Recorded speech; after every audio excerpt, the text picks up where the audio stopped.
Baik teman-teman, Assalamualaikum warahmatullahi wabarakatuh. Perkenalkan saya Ija Syabina Ropita Sibuan, seorang mahasiswa jurusan Pendidikan Sejarah Universitas Negeri Medan. Singkat saja, dalam video ini saya akan menunjukkan tutorial bagaimana cara pembuatan video animasi pembelajaran melalui media Canva. Penasaran bagaimana cara pembuatannya? Silahkan simak. Baik teman-teman, di sini saya akan menunjukkan bagaimana cara kita memulai menggunakan Canva ya untuk tutorial penggunaannya dalam pembuatan animasi yang akan kita lakukan ini.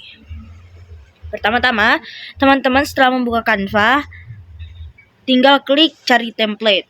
Yang di sini kita cari saja YouTube ya teman-teman. Nah, teman-teman di sini mendapatkan beberapa item yang menjadi sebuah template yang bisa teman-teman gunakan. Perbedaan antara template yang premium dengan yang gratis adalah di keberadaan mahkota seperti ini. Nah, teman-teman, saya sudah selesai dalam pembuatan video animasi ini. Jadi saya jelaskan saja ya secara singkat bagaimana cara membuat video animasi seperti ini. Karena kita membuat video animasi ya teman-teman, di sini kita membuat per slide. Nah, karena itu di sini karena saya membahas Muhammad Hatta, jadi di sini yang pertama saya akan menyinggung daripada sejarah Indonesia harus membahas Muhammad Hatta yang sesuai dengan audio teman-teman sekalian. Sesuaikan audio teman-teman sekalian dengan animasi-animasi apa yang akan kita gunakan. Nah, animasi-animasi itu dapat teman-teman dapatkan di item seperti ini. Lalu disesuaikan teman-teman. Nah, untuk supaya animasinya itu lebih terkesan nyata, teman-teman bisa menggunakan gerakan animasi seperti ini. Hingga muncul yang seperti itu. Dan lakukan hal ini terus-menerus hingga tercapailah semua animasi-animasi yang sesuai dengan audio teman-teman sekalian. Namun teman-teman, hal ini memang tidak bisa kita lakukan sepenuhnya dengan Canva. Kenapa? Karena untuk mengedit video animasi-animasi itu, saya tidak menyarankan teman-teman sekalian untuk menggunakan yang namanya Canva. Secara keseluruhan ya teman-teman harus didukung dengan sebuah aplikasi yang disebut CapCut.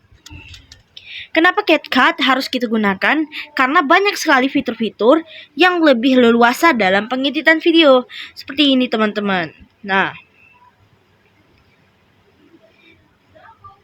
nanti setelah diedit di CapCut, membahas sejarah Indonesia tidak akan lengkap tanpa menyebut nama Muhammad Hatta. Kita bisa menggunakan transisi yang banyak seperti ini teman-teman, dan kita pilih saja yang gratis. Nah, sesuaikan dengan audio yang ada di sini teman-teman. Teman-teman sebelumnya sudah merekam audio teman-teman mengenai pahlawan apa yang ingin teman-teman bahas. Nah, di sini saya contohkan juga dengan menggunakan CapCut, teman-teman sekalian bisa menambah efek pada video. Video itu seperti ini teman-teman. Merdeka. Jika di Canva tentu kan tidak bisa. Namun jika di CapCut kita bisa mengubahnya, bahkan mengubah suara kita menjadi lebih ke laki-lakian atau lebih ke perempuanan. Nah, untuk menambahkan Canva ke CapCut tadi, teman-teman per slide video sesuai audio yang teman-teman kira, download, taruh di video MP4 dan sesuaikan. Misalkan itu baru mencapai 5 halaman untuk beberapa detik pembahasan. Lalu disesuaikan dengan yang ada di CapCut hingga menjadi seperti ini teman-teman. Nah, untuk hasil videonya saya akan taruh di akhir video ini. Tentu teman-teman sangat sulit dalam pembuatan video animasi melalui Canva ini karena kita harus memperhatikan detik per detik, berbeda dengan editan video apabila kita storytelling. Namun dengan kita yang mau belajar dan menjadi mahasiswa yang lebih kreatif, tentu kita akan bisa melaluinya. Baik, Sekian video tutorial dari saya, semoga bermanfaat untuk teman-teman yang lain. Membahas sejarah Indonesia tidak akan lengkap tanpa menyebut nama Muhammad Hatta. Ia bukan hanya wakil presiden pertama negara Indonesia, tapi juga seorang pemikir, pejuang, dan negarawan sejati. Dalam bayang-bayang proklamasi, suara Hatta menyatu dengan gema kemerdekaan. Tapi siapa sebenarnya sosok yang dikenal tenang, bersahaja, dan sangat mencintai tanah air ini? Muhammad Hatta dilahirkan di Kota Bukit Tinggi 12 Agustus 1902. Kota Bukit Tinggi, tempat kelahiran Muhammad Hatta, adalah sebuah kota kecil yang dihimpit dataran tinggi Agam. Ayahanda Bung Hatta bernama Haji Muhammad Jamil, meninggal dunia dalam usia 30 tahun ketika Hatta kecil masih berumur 8 bulan. Hatta kecil juga anak bungsu dan anak laki-laki satu-satunya di keluarga beliau. Keluarga Hatta adalah keluarga yang berlatar surau di Batu Hampar. Sebagaimana dalam tradisi surau, kerja dagang juga menjadi kebiasaan mereka. Dari sinilah kecakapan akan ekonomi diasah oleh Hatta kecil. Muhammad Hatta semakin berkembang pemikirannya ketika beliau belajar di Belanda tahun 1921 hingga tahun 1932. Selama di Belanda, selain berkuliah, Muhammad Hatta juga aktif dalam organisasi Indispergene, yaitu perkumpulan Hindia yang berdiri tahun 1908.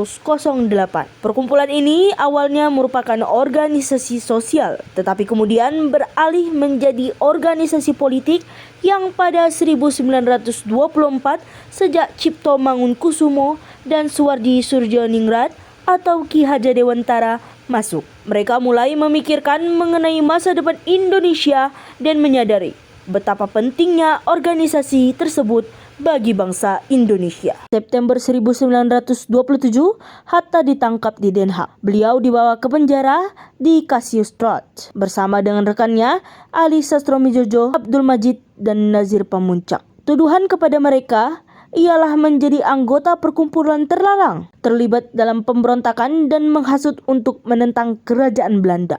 Namun, dengan bantuan 3 ahli hukum pro-republik, keempatnya bebas dari semua tuduhan. Setelah Bung Hatta kembali dari Belanda, ia berkeliling dan memberikan ceramah-ceramah. Tetapi hanya seminggu berada di Padang, pemerintah Belanda malah memberlakukan bagi Muhammad Hatta Passenstel, yaitu peraturan yang melarang seseorang berada di daerah tertentu. Hatta malah dibawa polisi ke kapal KPM di Teluk Bayur untuk diangkut ke Priok. 10 Januari 1942, penyerbuan Jepang ke Indonesia dimulai. 8 Maret 1942, pihak Belanda di Jawa menyerah dan Gubernur Jenderal Van Starkenborgh ditawan oleh pihak Jepang.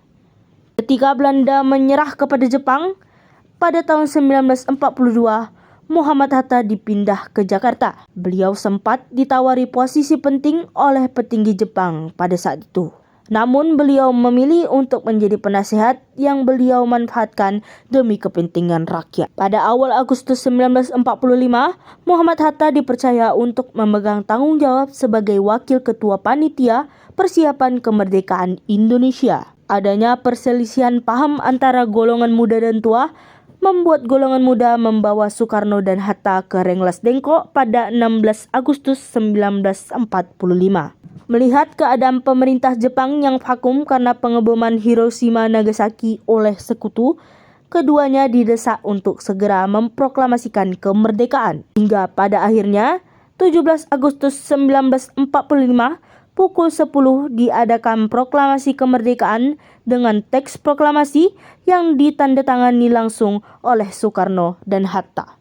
Keduanya secara otomatis menjadi presiden dan wakil presiden pertama Indonesia. 1949, Bung Hatta menghadiri konferensi meja bundar di Den Haag sebagai hasil perjanjian Rumjuren karena TNI melakukan serangan terhadap Belanda. Usai menjadi wakil presiden, peran Bung Hatta semakin moncer dalam memperjuangkan di konferensi meja bundar.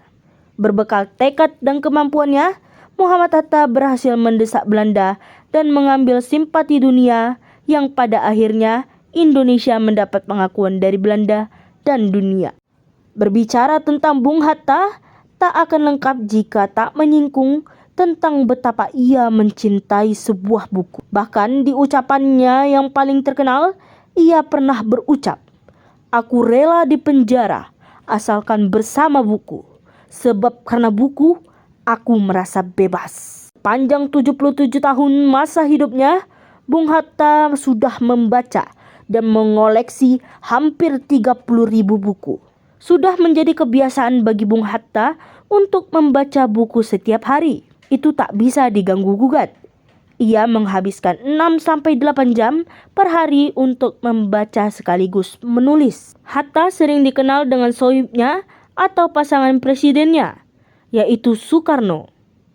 Namun, mereka pada akhirnya terpecah menjadi dua kubu. 1 Desember 1956, Bung Hatta secara resmi mundur dari jabatannya. Beliau menulis surat kepada DPR. Pengunduran diri ini membuat rangkaian sidang dan akhirnya setelah selesai, DPR menerima pengunduran diri Bung Hatta pada 1 Desember 1956. Dalam suratnya, berikut adalah isi yang dituliskan Bung Hatta. Merdeka. Dengan ini saya memberitahukan dengan hormat bahwa sekarang setelah perwakilan rakyat yang dipilih rakyat mulai bekerja dan konstitut menurut pilihan rakyat sudah tersusun, sudah tiba waktunya bagi saya untuk mengundurkan diri sebagai wakil presiden. Segera konstituante dilantik. Saya akan meletakkan jabatan wakil presiden secara resmi. Dengan pengunduran diri itu, maka terjadilah kekosongan bangku wakil presiden hingga 1973. Pada 3 Maret 1980, Bung Hatta masuk ke Rumah Sakit Cipto Mangunkusumo untuk menjalani serangkaian perawatan. Pada 13 Maret 1980, kondisi fisik suami Rahmi Rahim itu terus merosot hingga menjalani tindakan medis di ruang ICU. 14 Maret 1980, Bung Hatta, Bapak Koperasi Indonesia, pecinta buku dari lubuk hatinya yang terdalam, menghembuskan nafas indahnya dan menutup mata berapi-apinya untuk menghadap Tuhan yang Maha Kuasa. Kepergiannya menuju tempat yang lebih baik membuat ribuan orang berbondong-bondong menuju rumah duka di Jalan Diponegoro nomor 57, Jakarta. Dalam wasiatnya, beliau menyebutkan kelak meninggal dunia, ia ingin dimakamkan di komplek biasa. Ia enggan berpisah dengan rakyat yang ia perjuangkan. TPU Taman Kusir menjadi tempat istirahat panjang sang pencinta buku ini. Meskipun raganya sudah tiada, tapi kisahnya akan abadi dalam negeri dan diteruskan oleh muda-mudi bangsa yang selalu ia bangga-banggakan. Karena semua yang kau cinta akan pergi, maka tunjukkan cintamu sebelum terlambat.